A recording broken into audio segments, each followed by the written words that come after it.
আসসালামু আলাইকুম। এটিএন বাংলা সংবাদে সবাইকে স্বাগত জানাচ্ছি। ফিরোজ তোহা। শুরুতে বিআরবি কেবলস সংবাদ শিরোনাম। ট্রাইব্যুনালে কারো বিরুদ্ধে আনুষ্ঠানিক অভিযোগ দাখিল হলে তিনি নির্বাচনে অংশ নিতে পারবেন না, বললেন প্রেস সচিব শফিকুল আলম। উপদেষ্টা পরিষদে আইনের সংশোধন অনুমোদন। 21শে আগস্ট গ্রেনেড হামলা মামলায় খালাস পেলেন তারেক রহমান বাবর সহ সব আসামি। হাইকোর্টের দেয়া রায় আপিল বিভাগে বহাল।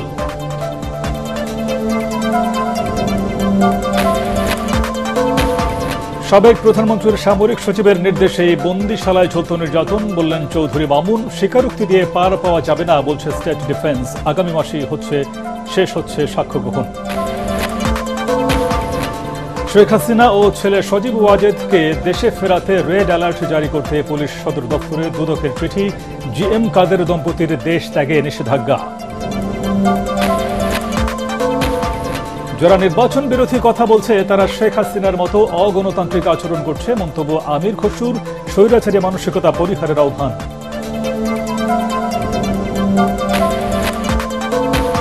এবং মব সন্ত্রাসে উদ্বেগ প্রকাশ। সফররত ট্রান্সপারেন্সি ইন্টারন্যাশনাল প্রধানের আইনের শাসন প্রতিষ্ঠায় সংস্কার বেগবান করার তাগিদ। পাচার হওয়া অর্থ ফেরাতে সহযোগিতার আশ্বাস। শুনছিলেন বিআরবি কেবলস সংবাদ শিরোনাম। এবারে বিস্তারিত। আন্তর্জাতিক অপরাধ ট্রাইব্যুনালে কারো বিরুদ্ধে চার্জ দাখিল হলে সংসদ নির্বাচনে অংশ নিতে পারবেন না তিনি, এমন বিধান যুক্ত করে সংশোধিত আইসিটি আইন অনুমোদন দিয়েছে উপদেষ্টা পরিষদ। ফরেন সার্ভিস একাডেমিতে সংবাদ সম্মেলনে এই তথ্য জানান প্রধান উপদেষ্টার প্রেস সচিব শফিকুল আলম। একই সাথে আনুষ্ঠানিকভাবে অভিযুক্ত এসব ব্যক্তি স্থানীয় সরকার ও প্রজাতন্ত্রের কোনো দায়িত্ব থাকতে পারবেন না।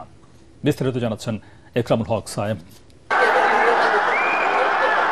ছাত্র জনতার রক্তাক্ত গণ অভ্যুত্থানে স্বৈরাচার শেখ হাসিনা পালিয়ে যাওয়ার সাথে সাথে গা ঢাকা দেন আওয়ামী লীগের বিভিন্ন পর্যায়ের নেতারা। তাদের অনেকে পালিয়ে রয়েছেন বিদেশে। হত্যা মামলার আসামি হয়ে কারো কারো দিন কাটছে কারাগারে। জুলাই গণহত্যার দায়ে তাদের অনেকের বিচার চলছে আন্তর্জাতিক অপরাধ ট্রাইব্যুনালে। আর এর মধ্যেই চলছে আগামী সংসদ নির্বাচনে নানা প্রস্তুতি।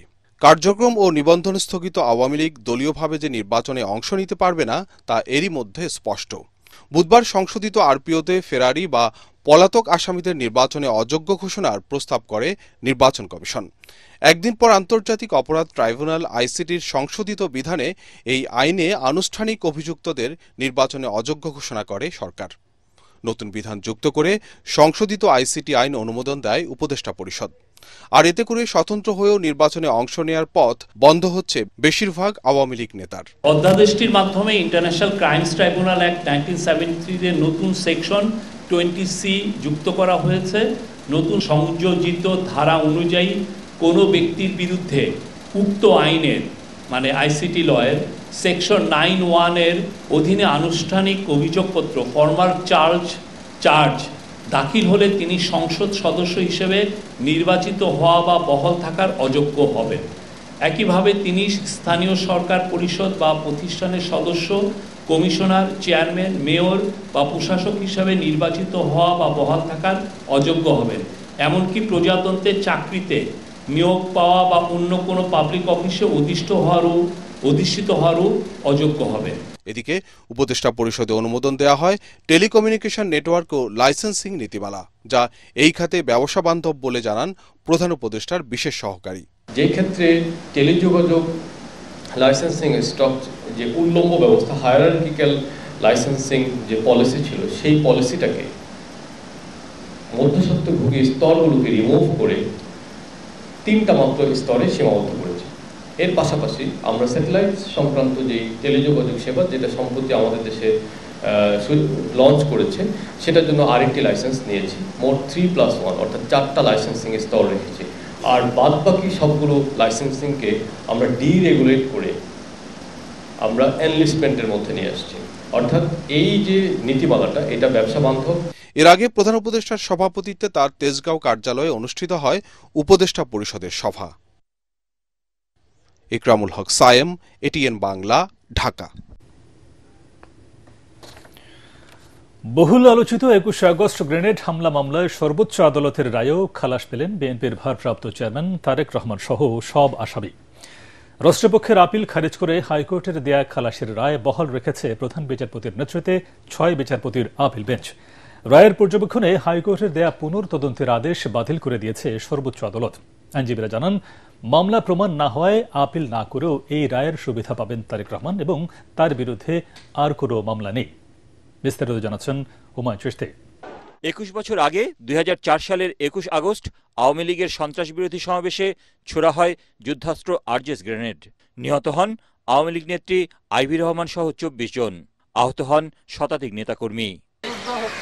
2018 সালে সাবেক স্বরাষ্ট্র প্রতিমন্ত্রী লুৎফুজ্জামান বাবর সহ 19 জনকে মৃত্যুদণ্ড, বিএনপির ভারপ্রাপ্ত চেয়ারম্যান তারেক রহমান সহ 19 জনকে যাবজ্জীবন ও 11 জনকে বিভিন্ন মেয়াদে সাজা দেয় বিচারিক আদালত। পরে ডেথ রেফারেন্স ও জেল আপিলের শুনানি শুরু হয় হাইকোর্টে, কিন্তু 3 বার আদালত বদল হলেও শেষ হয়নি শুনানি। সবশেষ গত 1 ডিসেম্বর যথাযথ সাক্ষ্য প্রমাণ না থাকার কথা জানিয়ে সব আসামিকে খালাস দেয় হাইকোর্ট। পরে এ রায়ের বিরুদ্ধে আপিল করে রাষ্ট্রপক্ষ। বৃহস্পতিবার আপিল খারিজ করে রায় দেন সর্বোচ্চ আদালত। রাষ্ট্র কর্তৃক আনিত সমস্ত আপিল এবং যে সমস্ত পিটিশন ছিল সবগুলো ডিসমিস হয়েছে, অর্থাৎ হাইকোর্ট বিভাগের যেই রায়, খালাসের যে রায়, সেটা বহাল আছে। আর নন অ্যাপিলিং অ্যাকিউজড অর্থাৎ জনাব তারেক রহমান সাহেব এবং যারা আপিল করতে পারেননি তাদের বেলায়ও সেই খালাসের আদেশ, যেটা হাইকোর্ট বলেছিলেন যে এই খালাসের আদেশ তাদের বেলা প্রযোজ্য হবে, এটাও আজকে আমাদের অ্যাপেলেট ডিভিশন থেকে এটা বহাল আছে। রায়ের পর্যবেক্ষণে বলা হয়েছে, আসামিদের কাছ থেকে নির্যাতনের মাধ্যমে স্বীকারোক্তি আদায় করা হয়েছিল, যা গ্রহণযোগ্য নয়। একই সাথে হাইকোর্টের দেয়া পুনঃতদন্তের আদেশ বাতিল করেন সর্বোচ্চ আদালত। আর রাষ্ট্রপক্ষ জানায়, পূর্ণাঙ্গ রায় পর্যালোচনা করে পরবর্তী আইনি সিদ্ধান্ত নেওয়া হবে। 12টা স্বীকারোক্তিমূলক জবানবন্দি, আদালত বলেছেন এই স্বীকারোক্তিমূলক জবানবন্দিগুলো মোটেও নির্ভরযোগ্য নয়, এগুলোকে সাক্ষ্য হিসেবে বিবেচনা করেননি। তার মধ্যে কয়েকটি কারণ বলেছেন। একটি কারণ বলেছেন, এই স্বীকারোক্তিমূলক জবানবন্দিগুলো আদায় করা হয়েছে নির্যাতন এবং নিপীড়ন করে। নতুন করে তদন্ত করার যে আদেশটা দিয়েছিলেন, এটা আজকে আপিল বিভাগ বললেন এটা এক্সপান্স করে দিয়েছেন। এক্সপান্স করেছেন এই জন্য যে এটা আদালতের কাজ না। এটা যদি আদালত বলে দেয় তাহলে সেপারেশন অফ পাওয়ার, রাষ্ট্রের অঙ্গগুলোর মধ্যে যে পৃথকীকরণ নীতি, এই নীতির ভায়োলেশন হবে। পূর্ণাঙ্গ রায় হওয়ার পরে যখন ফাইনাল হবে তখন আমরা রায় দেখে সিদ্ধান্ত নিব আমরা রিভিউতে যাব কিনা। বর্বরোচিত ওই হামলার প্রকৃত আসামিদের কেন বিচার হলো না, সেই ব্যাখ্যা দেন বিএনপির আইনজীবীরা। বিএনপির ভারপ্রাপ্ত চেয়ারম্যান তারেক রহমানের বিরুদ্ধে আর কোনো মামলা নেই বলেও জানান তারা। যদি শেখ হাসিনা প্রকৃত অপরাধীদের বিচার চাইতেন, আইভি রহমানের বিচার চাইতেন, তাহলে হয়তো রাজনৈতিক জিঘাংসার বশবর্তী হয়ে জনাব তারেক রহমান সাহেবকে এই মামলায় অন্তর্ভুক্ত করতেন না। বিএনপি ভারপ্রাপ্ত চেয়ারপারসন তারেকের বিরুদ্ধে আর কোনো মামলা সুপার আইনও কোন মামলা নাই। অন্য কোনো মামলা না থাকলে অবিলম্বে এ মামলায় কারাগারে থাকা আসামিদের মুক্তির নির্দেশও দেয় আপিল বিভাগ। রায়ে সর্বোচ্চ আদালত বলেছেন, এই মামলায় অপরাধ এবং আসামিদের যোগসূত্র প্রমাণ করতে ব্যর্থ হয়েছে রাষ্ট্রপক্ষ। কিন্তু 21 আগস্ট যাদের ছোড়া গ্রেনেডে আওয়ামী লীগ নেতা আইভি রহমান সহ 24 জন নিহত হয়েছেন, আহত হয়েছেন শত শত নেতাকর্মী, সেই সব অপরাধীর বিচার কিভাবে নিশ্চিত হবে তা এখনো রয়ে গেল অস্পষ্ট। হুমায়ুন চিশতি, এটিএন বাংলা, ঢাকা। ক্ষমতাচ্যুত প্রধানমন্ত্রী শেখ হাসিনার বিরুদ্ধে জুলাই গণ অভ্যুত্থানে মানবতা বিরোধী অপরাধের মামলার সাক্ষ্য গ্রহণ আগামী মাসের প্রথম সপ্তাহেই শেষ হবে বলে জানিয়েছে প্রসিকিউশন। এ মামলায় রাজসাক্ষী হওয়া আসামি সাবেক আইজিপি চৌধুরী আবদুল্লাহ আল মামুনের জেরা করেছেন রাষ্ট্রনিযুক্ত আসামি পক্ষের আইনজীবী। এ সময় চৌধুরী মামুন ফ্যাসিস্ট আওয়ামী সরকারের নানা অপকর্ম তুলে ধরেন আদালতে। স্টেট ডিফেন্স বলছে, স্বীকারোক্তি দিয়েই পার পাওয়ার সুযোগ নেই মামুনের। আরও জানাচ্ছেন তরিক ইসলাম। সাবেক প্রধানমন্ত্রী শেখ হাসিনার নির্দেশে জুলাই আগস্ট জুড়ে নির্বিচারে গণহত্যা চালিয়েছে আইনশৃঙ্খলা রক্ষাকারী বাহিনী। বৃহস্পতিবার জেরা করা হয় পুলিশ বাহিনীর সাবেক প্রধান চৌধুরী আবদুল্লাহ আল মামুনকে। জেরায় মামুন জানান, মূলত 2014 সালের নির্বাচনের পরই ভেঙে পড়ে পুলিশের চেইন অব কমান্ড। তিনি বাহিনীর প্রধান থাকাকালে সরকার অনুগতরা স্বরাষ্ট্রমন্ত্রী বাসায় বৈঠক করত গভীর রাত পর্যন্ত। তাদের অদৃশ্য ক্ষমতার বলয় ছিল বাহিনীতে। আওয়ামী সরকার আইজির মেয়াদ বাড়াতে চাইলেও তখন অপারগতা জানিয়েছিলেন বলেও জানান তিনি। 2018 সালের নিশিরাতের নির্বাচনে কার কি ভূমিকা ছিল, কার মাধ্যমে এই ভোট নিশিরাতে ভোট প্রদান করা হয়েছিল, তাদের বিরুদ্ধে উনি কি ব্যবস্থা নিয়েছেন এ সম্পর্কে প্রশ্ন করেছেন। মামুন জানান, বিভিন্ন বাহিনীর গোপন বন্দিশালায় বিরোধী পক্ষকে নির্যাতন করা হতো সে খবরও তিনি জানতেন। তবে কাদের ধরে আনা হবে বা ক্রসফায়ারে দেওয়া হবে তার নির্দেশনা আসত সাবেক প্রধানমন্ত্রীর সামরিক সচিব তারেক সিদ্দিকীর কাছ থেকে। এছাড়া আন্দোলন দমনে মরণাস্ত্র ব্যবহারের নির্দেশনা এসেছিল শেখ হাসিনার কাছ থেকে। প্রসিকিউশন বলছে আগামী মাসের শুরুতেই শেষ হতে পারে সাক্ষ্য গ্রহণ। টিএফআই সেলে স্বরাষ্ট্রমন্ত্রী এবং প্রধানমন্ত্রী দপ্তরের নির্দেশনা এবং প্রধানমন্ত্রী নিরাপত্তা উপদেষ্টা তারেক সিদ্দিকী এর বিষয়ে জেরা আংশিক সম্পন্ন হয়েছে। স্টেট ডিফেন্সের দাবি, রাজসাক্ষী হয়েও পার পাবেন না সাবেক আইজিপি চৌধুরী মামুন। আইজিপি সাহেব নিজেকে নির্দোষ প্রমাণ করার চেষ্টা করতেছেন। আমার জেরার মাধ্যমে এইটা আমি আনার চেষ্টা করতেছি যে আইজিপি সাহেব নির্দোষ না, এবং আইজিপি সাহেব যাদেরকে অপরাধী মনে করতেছেন আমি মনে করছি তারা অপরাধী না। এইভাবেই আমি জেরাটা করার চেষ্টা করছি। কতখানি পারছি বা পারবো সেটা মাননীয় আদালত, মাননীয় ট্রাইব্যুনাল সেটা বিবেচনা করবেন। শেখ হাসিনার বিরুদ্ধে এ পর্যন্ত ৩৫ জন সাক্ষ্য দিয়েছে আন্তর্জাতিক অপরাধ ট্রাইব্যুনালে। তরিক ইসলাম, এটিএন বাংলা, ঢাকা। দুর্নীতি মামলায় বিচারের মুখোমুখি করতে সাবেক প্রধানমন্ত্রী শেখ হাসিনা ও তার ছেলে সজীব ওয়াজেদ জয়কে দেশে ফিরিয়ে আনতে চায় দুদক। এজন্য ইন্টারপোলের মাধ্যমে রেড অ্যালার্ট জারির জন্য আইজিপিকে চিঠি দিয়েছে কমিশন। এদিকে দুদকের আবেদনের প্রেক্ষিতে জাতীয় পার্টির চেয়ারম্যান JM কাদের ও তার স্ত্রীর বিদেশ যাত্রায় নিষেধাজ্ঞা জারি করেছে আদালত। রিপোর্টে জানাচ্ছেন মাহবুব কবির জপল। দেশ ছেড়ে পালিয়ে যাবার পর দুর্নীতির মামলার জালে পড়েন সাবেক প্রধানমন্ত্রী শেখ হাসিনা ও তার পরিবারের সদস্যরা। ক্ষমতার অপব্যবহার করে পূর্বাচলে প্লট নেয়ার অভিযোগে তাদের বিরুদ্ধে ৬টি মামলা করে দুদক। গ্রেফতারি পরোয়ানা জারি করে আদালত। এখন বিচারের মুখোমুখি করতে শেখ হাসিনা ও জয়কে ফিরিয়ে আনার উদ্যোগ নিয়েছে কমিশন। ইন্টারপোলের মাধ্যমে রেড অ্যালার্ট জারি করতে পুলিশ প্রধানকে চিঠি দিয়েছে দুদক। এজাহারের নামীয় আসামি শেখ হাসিনা বিদেশে আছেন, বিদেশে পালিয়ে আছেন। তাই ন্যায় বিচারের স্বার্থে আসামিগণের অবস্থান চিহ্নিত করে তাকে দেশে ফিরিয়ে এনে আইনের মুখোমুখি করার জন্য বিজ্ঞ আদালত ইতিমধ্যে ওয়ারেন্ট অফ অ্যারেস্ট ইস্যু করেছেন। তার প্রেক্ষিতে মূলত তাদের বিজ্ঞ আদালতের ওয়ারেন্টের আদেশ যে এজাহার দায়ের করা হয়েছে, এজাহার, চার্জশিটের কপি এবং ইন্টারপোলের একটা ফর্ম পূরণ করে যে আবেদন করতে হয় সেই আবেদন সহ কালকে পুলিশ মহাপরিদর্শক বরাবর পত্র প্রেরণ করা হয়েছে। এদিকে জাতীয় পার্টির চেয়ারম্যান JM কাদের ও তার স্ত্রী শেরিফা কাদেরের বিরুদ্ধে দুর্নীতির অনুসন্ধান চলমান থাকায় তাদের বিদেশ যাত্রায় নিষেধাজ্ঞা জারি করেছে আদালত। জাতীয় পার্টির চেয়ারম্যান JM কাদের এবং তার স্ত্রী শেরিফা কাদেরের বিদেশ যাত্রায় দুদকের আবেদনের প্রেক্ষিতে বিজ্ঞ আদালত তাদের বিদেশ যাত্রায় নিষেধাজ্ঞা দিয়েছেন। তাদের অনেকগুলো অভিযোগে অনুসন্ধান চলমান। অনুসন্ধানকারী কর্মকর্তা তাদের বিদেশ যাত্রায় নিষেধাজ্ঞার আবেদন করেছিলেন আদালতে। বিজ্ঞ আদালত তাদের বিদেশ যাত্রায় নিষেধাজ্ঞা দিয়েছেন। এদিন দুর্নীতির অভিযোগে চট্টগ্রাম ৪ আসনের সাবেক MP দিদারুল আলম ও তার স্ত্রীর বিরুদ্ধে মামলা করেছে দুদক। দিদারুল আলমের বিরুদ্ধে দুর্নীতি দমন কমিশন আইন। মাহবুব কবির চপল, ATN বাংলা, ঢাকা। এবং তার পরিবার। বিভিন্ন দাবি তুলে যারা নির্বাচন বিরোধী কথা বলছে তারা শেখ হাসিনার মতো অগণতান্ত্রিক আচরণ করছে বলে মন্তব্য করেছেন বিএনপির স্থায়ী কমিটির সদস্য আমির খসরু মাহমুদ চৌধুরী। জয়তে প্রেস ক্লাবে এক অনুষ্ঠানে তিনি বলেন, জোর করে কোনো দাবি আদায়ের চেষ্টা করলে মানুষ তা মেনে নেবে না। স্বৈরাচারী মানসিকতা থেকে বের হয়ে আসার আহ্বানও জানান তিনি। আরেক অনুষ্ঠানে চেয়ারপারসনের উপদেষ্টা জয়নুল আবেদিন ফারুক বলেন, কোনো ষড়যন্ত্র নির্বাচন ঠেকানো যাবে না, মানুষ নির্বাচন চায়। কামরুজ্জামান রাজীবের রিপোর্ট।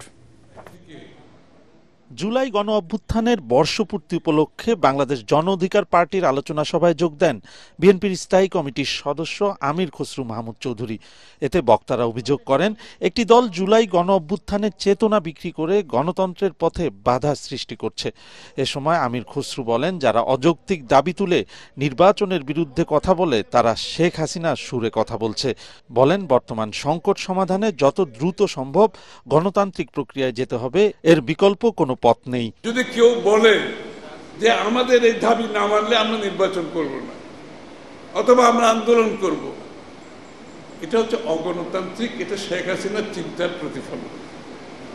এটা থেকে বোঝা যায় শেখ হাসিনা কিছু কিছু খুদে স্বৈরাচার রেখে গেছে বাংলাদেশে, যারা জনগণের উপর আস্থা রাখবে না, কিন্তু তাদের দাবি মানতে হবে, জোর করে কিছু করার চেষ্টা করবেন।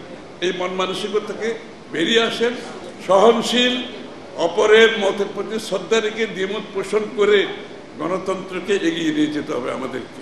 অন্যদিকে নির্বাচন নিয়ে ষড়যন্ত্রের প্রতিবাদে বিক্ষোভ সমাবেশে জয়নুল আবদিন ফারুক বলেন, এবার 14, 18 বা 24-এর মতো নির্বাচন হবে না, নির্বাচন নিয়ে সব ষড়যন্ত্র জনগণই প্রতিহত করবে। বাংলাদেশে গণতন্ত্র প্রতিষ্ঠার একটা পথ সুগম হচ্ছে, সেই পথকে বাধা দেওয়ার আবার আপনারা ষড়যন্ত্র শুরু করেছেন। এই ষড়যন্ত্র আপনাদের কোনো লাভ হবে না, লাভ হবে দিল্লির, লাভ হবে শেখ হাসিনা। তাই আপনাদেরকে স্মরণ করিয়ে বলতে চাই, দয়া করে এই পথ থেকে সরে আসুন, কারণ অতীতে অনেক খেলা খেলেছেন, এখন কিন্তু জনগণের খেলা শুরু হয়েছে। ফারুক বলেন, সংবিধান নিয়ে আর কোনো ছিনিমিনি খেলা চলবে না, বর্তমান সংবিধান মেনে অন্তর্বর্তী সরকারের অধীনেই হবে আগামী জাতীয় নির্বাচন।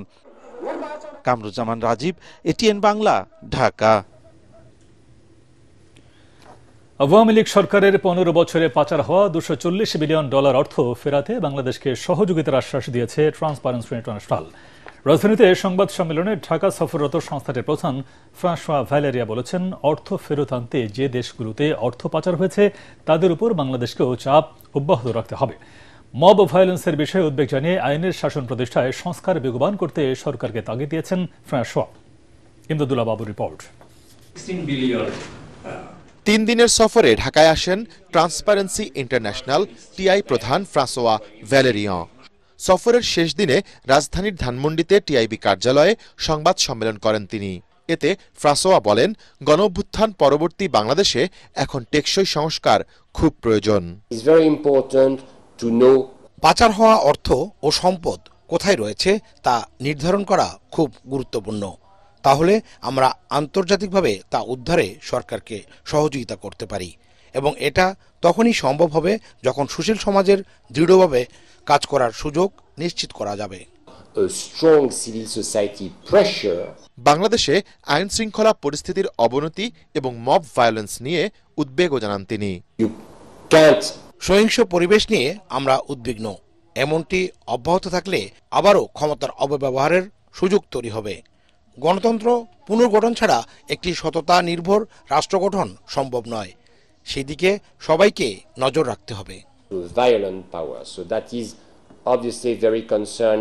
এ সময় বাংলাদেশের টিআই এর নির্বাহী পরিচালক ডক্টর ইফতেখারুজ্জামান বলেন, দেশ থেকে এখনো পুরোপুরিভাবে অর্থ পাচার বন্ধ হয়নি। যে অর্থটা আমরা সরাসরি দেশের বাইরে হারাচ্ছি, সেই অর্থটার পরিমাণটা হচ্ছে বছরে 16 বিলিয়ন, এবং এইটার যে জাতীয় প্রেক্ষিতে কতখানি গুরুত্বপূর্ণ, বছরে 3.4%। যদি আমরা এই অর্থ পাচারকে নিয়ন্ত্রণ করতে পারতাম, তাহলে আমাদের যে বর্তমান জাতীয় তার 3.4% আরো বেশি হতে পারত। দুইটা দিক, একটা হচ্ছে অর্থ পাচার প্রতিরোধ করার উপায় আমাদেরকে খুঁজে বের করতে হবে, আর একটা হচ্ছে যে পাচারকৃত অর্থ ফেরত আনার উপায় খুঁজে বের করতে হবে। দুর্নীতি বন্ধে দুদককে আরও কার্যকর ভূমিকা রাখার তাগিদ দেন ডক্টর ইফতেখার।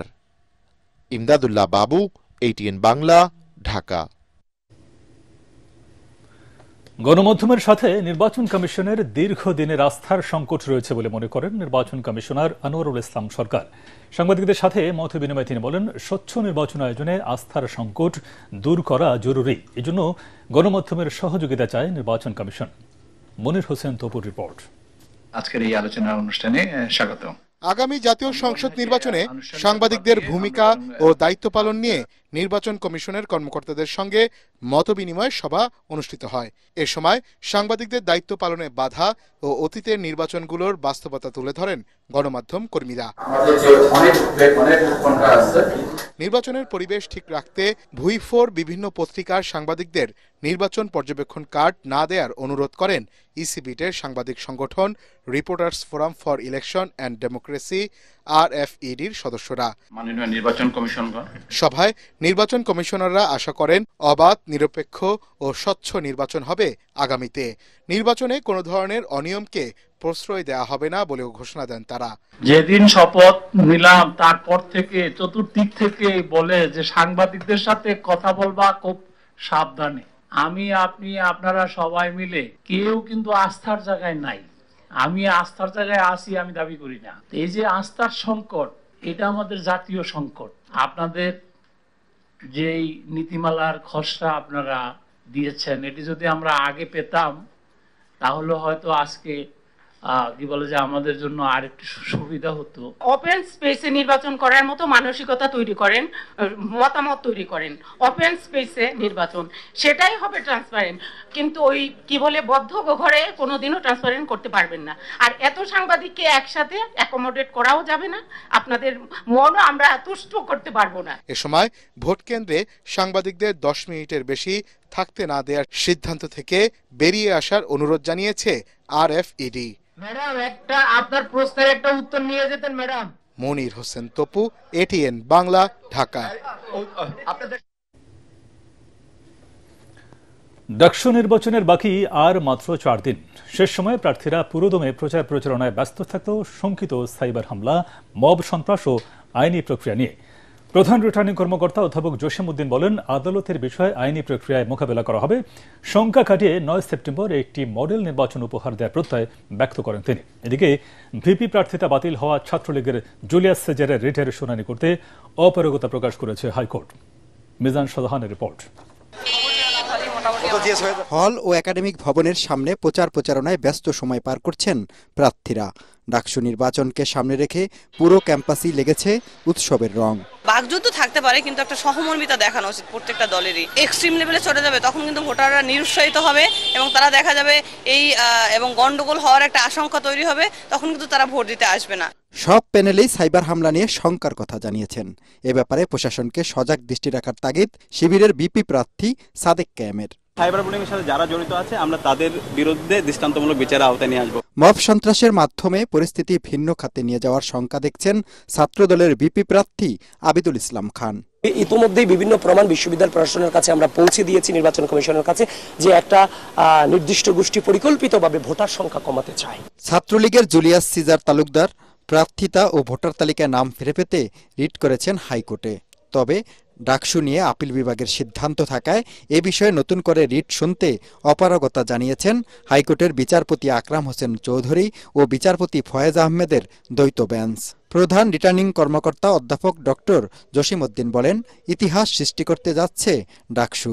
10 সদস্য বিষয়ক কমিশন সর্বোচ্চ চেষ্টা করতেছি, নতুন প্রজন্ম তারা কোনোদিন পড়তে নাই, ডাকসুতে অন্তত বাংলাদেশের জন্য একটা মডেল সেট করবে এবং সেই মডেলটা সারা বাংলাদেশের সকল বিশ্ববিদ্যালয়গুলো অনুসরণ করবে, অনুকরণ করবে। এদিকে মধুর ক্যান্টিনের সামনে ইস্তেহার ঘোষণা করেছে ছাত্র অধিকার পরিষদ সমর্থিত বিন ইয়ামিন মোল্লা ও সাবিনা ইয়াসমিন প্যানেল।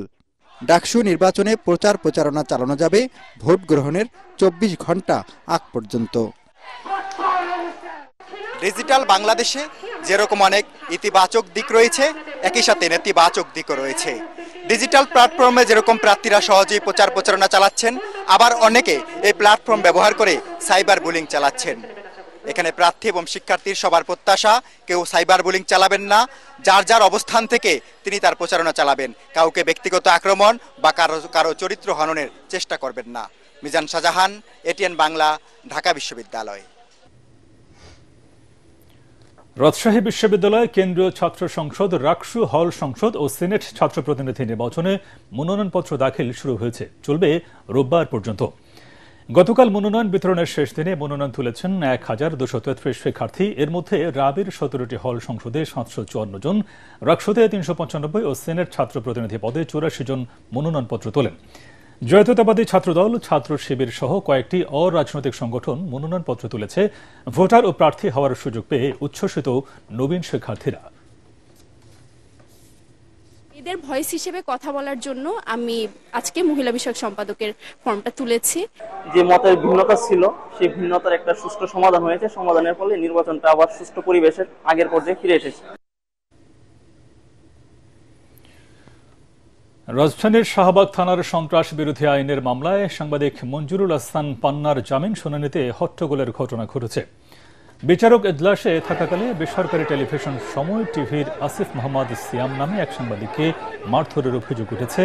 ঢাকার মেট্রোপলিটন ম্যাজিস্ট্রেট হাসিবুল্লাহ পিয়াসের আদালতে সাবেক মন্ত্রী লতিফ সিদ্দিকী এবং সাংবাদিক পান্নার জামিন শুনানির সময় এই ঘটনা ঘটে।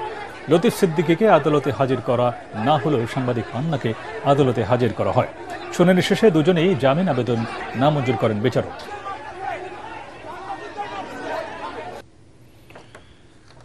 দেশে গত 24 ঘন্টায় ডেঙ্গুতে আক্রান্ত হয়ে 3 জনের মৃত্যু হয়েছে। এই সময়ের মধ্যে আরও 363 জন ডেঙ্গু জ্বর নিয়ে হাসপাতালে ভর্তি হয়েছেন। এ নিয়ে চলতি বছরে এখন পর্যন্ত এই জ্বরে আক্রান্ত হয়ে 130 জন মারা গেছেন। স্বাস্থ্য অধিদপ্তরের হেলথ ইমার্জেন্সি অপারেশন সেন্টার ও কন্ট্রোল রুম থেকে পাঠানো প্রতিবেদনে এসব তথ্য জানানো হয়। ডেঙ্গু ও চিকুনগুনিয়া সহ মশাবাহিত বিভিন্ন ভয়াবহ রোগের প্রাদুর্ভাব বেড়েই চলেছে। নিজেকে এবং পরিবারের সবাইকে মশা থেকে সম্পূর্ণ সুরক্ষিত রাখতে ঘরে ব্যবহার করুন এক্সপেল ন্যাচারাল অ্যারোসল, আর ঘরের বাইরে সাথে রাখুন expel natural mosquito repellent spray, যা সরাসরি ত্বকে ব্যবহার করা যায়।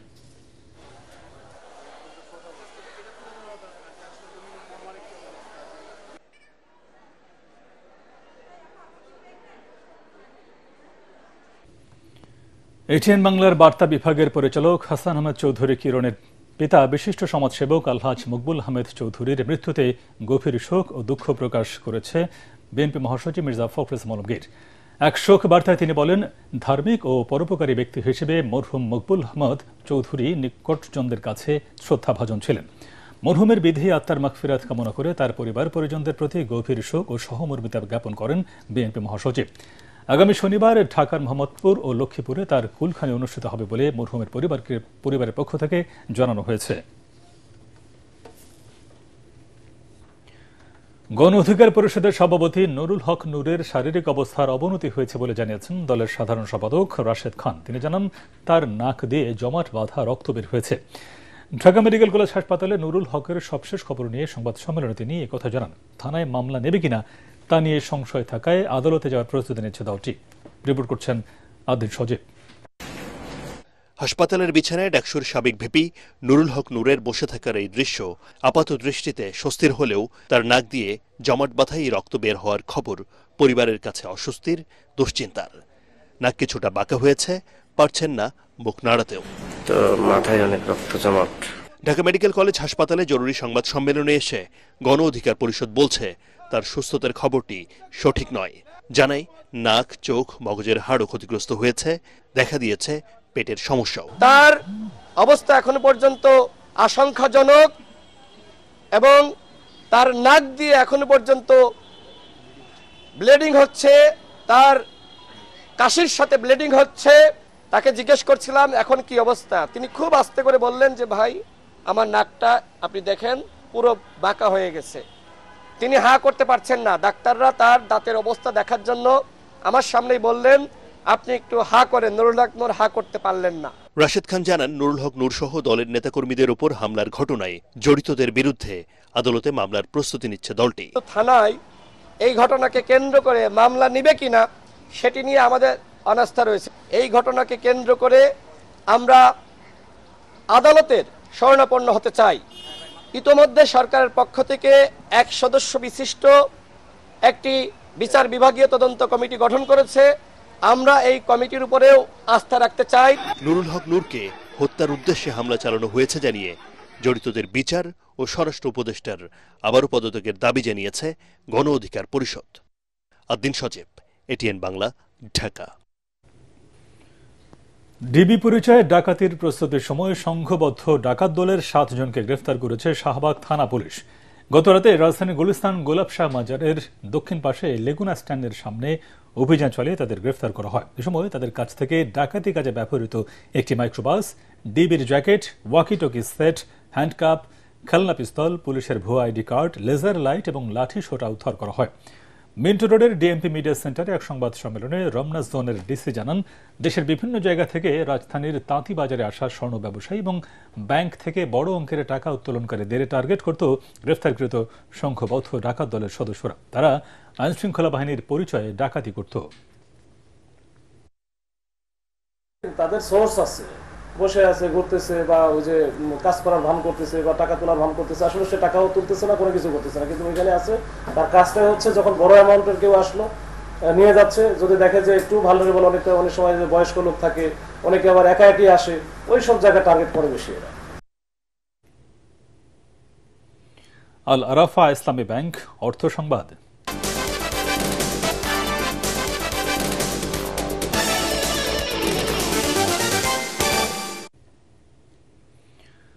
অফুরন্ত মাছের ভান্ডার হিসেবে পরিচিত ভৈরবে হারিয়ে যাচ্ছে দেশি প্রজাতির মাছ। ভরা বর্ষাতেও মিলছে না কাঙ্ক্ষিত মাছ, ফলে দিন দিন চাহিদা বাড়লেও কমে আসছে মাছের যোগান। সেখানে জায়গা করে নিচ্ছে চাষের মাছ। এবার আন্তর্জাতিক সংবাদ।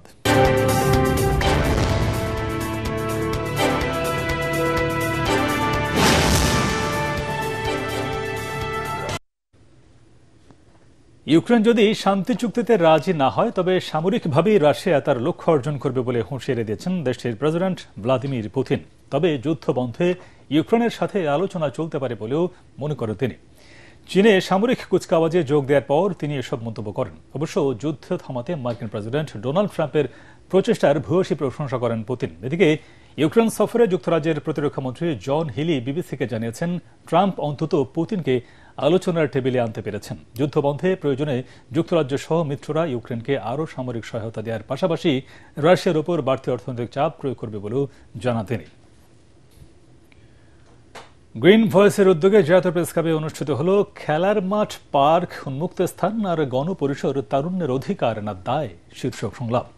কর্মসূচিতে সংগঠনটি নগরের সবুজ এলাকা ও গণপরিসর রক্ষায় সরকারের কার্যকর পদক্ষেপ দাবি করে 10 দফা প্রস্তাব তুলে ধরে। এর মধ্যে রয়েছে খেলার মাঠ ও পার্ক সংরক্ষণ ও বৃদ্ধি, ঢাকা ড্যাব পরিকল্পনায় প্রস্তাবিত পার্ক বাস্তবায়ন, নির্বিচারে বৃক্ষনিধন বন্ধ, ভূমি সংক্রান্ত তথ্য অনলাইনে উন্মুক্তকরণ এবং শহর জুড়ে ছাদ বাগান ও সবুজ ভবন প্রসারে প্রণোদনা প্রদান।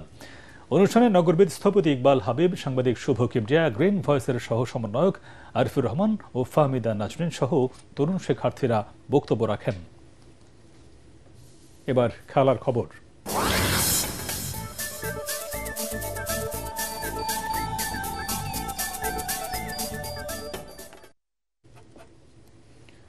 ফুটবল এক রাতে দক্ষিণ আমেরিকান বিশ্বকাপ বাছাই পর্বের আলাদা আলাদা ম্যাচে শুক্রবার ভোরে মাঠে নামবে চ্যাম্পিয়ন আর্জেন্টিনা ও ব্রাজিল।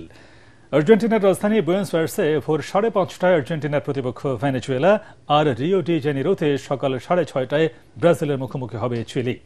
পরাগরমানের রিপোর্ট। আগেই বিশ্বকাপের টিকিট নিশ্চিত করায় ভেনেজুয়েলার সঙ্গে ম্যাচটি আর্জেন্টিনার জন্য শুধুই নিয়ম রক্ষার। কিন্তু শেষবারের মতো আলবিসেলেস্তাদের হয়ে খেলতে নামছেন ফুটবলের ছোট জাদুকর লিওনেল মেসি। বিশেষ ম্যাচে পরিবারের সবাই থাকবেন গ্যালারিতে।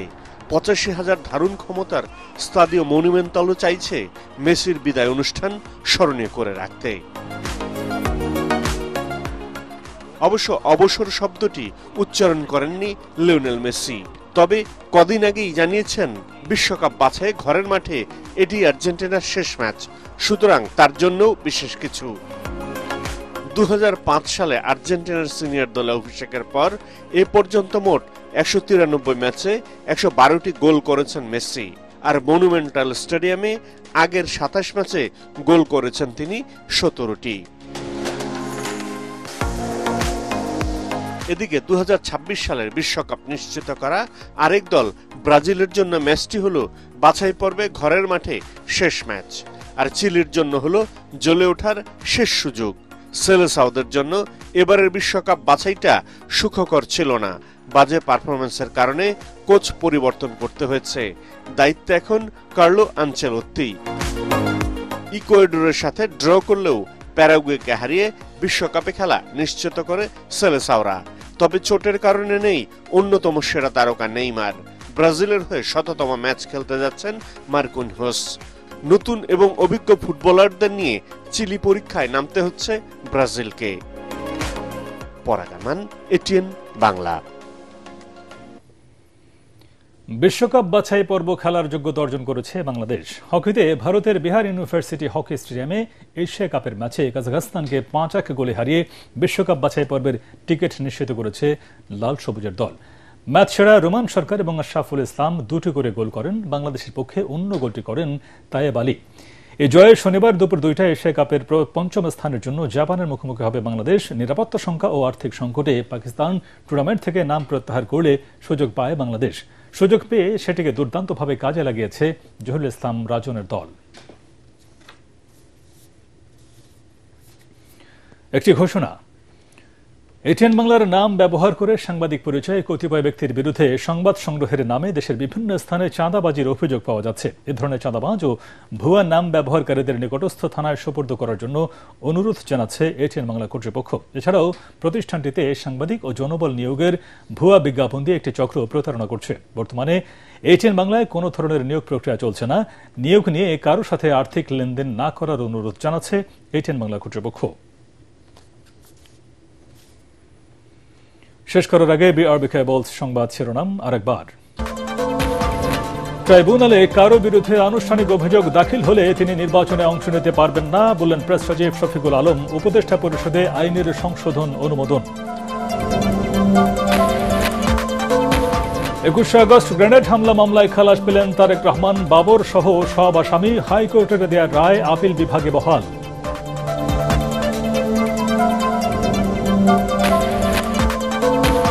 সাবেক প্রধানমন্ত্রীর সামরিক সচিবের নির্দেশেই বন্দিশালায় চলত নির্যাতন বললেন চৌধুরী মামুন। স্বীকারোক্তি দিয়ে পার পাওয়া যাবে না বলছে স্টেট ডিফেন্স। আগামী মাসেই শেষ হচ্ছে সাক্ষ্য গ্রহণ। শেখ হাসিনা ও ছেলে সজীব ওয়াজেদকে দেশে ফেরাতে রেড অ্যালার্ট জারি করতে পুলিশ সদর দপ্তরে দুদকের চিঠি। জিএম কাদের দম্পতির দেশ ত্যাগে নিষেধাজ্ঞা। যারা নির্বাচন বিরোধী কথা বলছে তারা শেখ হাসিনার মতো অগণতান্ত্রিক আচরণ করছে মন্তব্য আমির খসরুর। স্বৈরাচারী মানসিকতা পরিহারের আহ্বান।